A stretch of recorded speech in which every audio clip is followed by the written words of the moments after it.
Tata group లో దాదాపు దశాబ్దం పాటు కీలక బాధ్యతలు నిర్వహించిన ఎన్ చంద్రశేఖరన్ భవిష్యత్తు ప్రస్థానంపై క్లారిటీ ఇచ్చారు.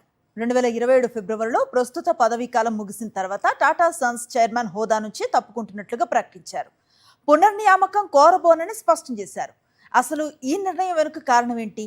చంద్రశేఖరన్ ఎగ్జిట్ తో టాటా గ్రూప్ షేర్స్ ఎందుకు కుదేలయ్యాయి? నటరాజన్ చంద్రశేఖర్ టాటా సన్స్ చైర్మన్ బాధ్యతల నుంచి తప్పుకుంటున్నట్లు ప్రకటించారు. తన పదవికి రాజీనామా సమర్పించారు. ప్రస్తుత పదవీ కాలం పూర్తయ్యే వరకు అంటే 2027 ఫిబ్రవరి వరకు ఆయన కొనసాగనున్నారు. ఇంత కీలక సమయంలో ఈ నిర్ణయం ఎందుకు?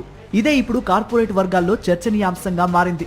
ఈ ఏడాది ఫిబ్రవరిలో చంద్రశేఖరన్ మూడోసారి పునర్నియామకంపై టాటా సన్స్ బోర్డు చర్చించింది. కానీ నిర్ణయం వాయిదా పడింది. ఆ సమయంలో బోర్డులో 6గురిలో 4 చంద్రశేఖరన్ కు మద్దతిచ్చారు. టాటా ట్రస్ట్ చైర్మన్ నోయల్ టాటా మాత్రం కొన్ని కీలక హామీలు కోరినట్లు సమాచారం. అందులో ప్రధానంగా టాటా సన్స్ భవిష్యత్తులో లిస్టింగ్ అవుతుందా, కొత్త వ్యాపారాల్లో భారీగా పెట్టుబడులు ఎలా ఉంటాయి, ఎయిర్ ఇండియా నష్టాలను ఎలా నియంత్రించాలి, టాటా డిజిటల్ వంటి కొత్త వ్యాపారాలపై వ్యూహం ఏంటి వంటి అంశాలపై భిన్నాభిప్రాయాలు ఉన్నట్లు తెలుస్తోంది. చంద్రశేఖరన్ మాత్రం అలాంటి హామీ ఇవ్వడానికి సిద్ధంగా లేకపోవడంతో పునర్నియామకంపై ఏకాభిప్రాయం ఏర్పడలేదు. 2027 తర్వాత తన పునర్నియామకానికి బోర్డు సభ్యుల్లో ఒకరు మద్దతు ఇవ్వలేదని, ఏకగ్రీవ మద్దతు లేకపోవడంతో తాను ముందుకు సాగాలని అనుకోవడం లేదని చంద్రశేఖరన్ తన ప్రకటనలో పేర్కొన్నారు.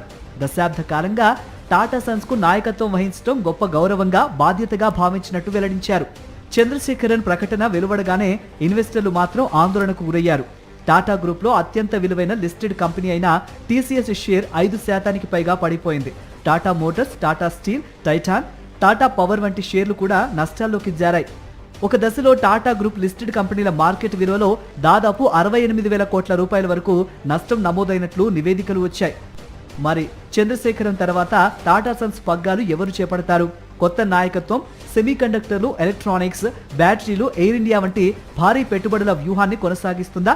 టాటా సన్స్ లిస్టింగ్, మూలధన కేటాయింపు వంటి అంశాల్లో ఎలాంటి నిర్ణయాలు తీసుకుంటోంది? ఇవే ఇప్పుడు ఇన్వెస్టర్ల ముందున్న ప్రశ్నలు. కాబట్టి చంద్రశేఖరన్ ఎగ్జిట్ టాటా గ్రూప్ కి తక్షణ ఆర్థిక సంక్షోభం కాదు, కానీ దాదాపు దశాబ్దం పాటు కొనసాగిన నాయకత్వానికి ముగింపు పలుకుతూ కొత్త వ్యూహం, కొత్త నాయకత్వంపై మార్కెట్ పెట్టిన తొలి పరీక్ష మాత్రం ఇదే.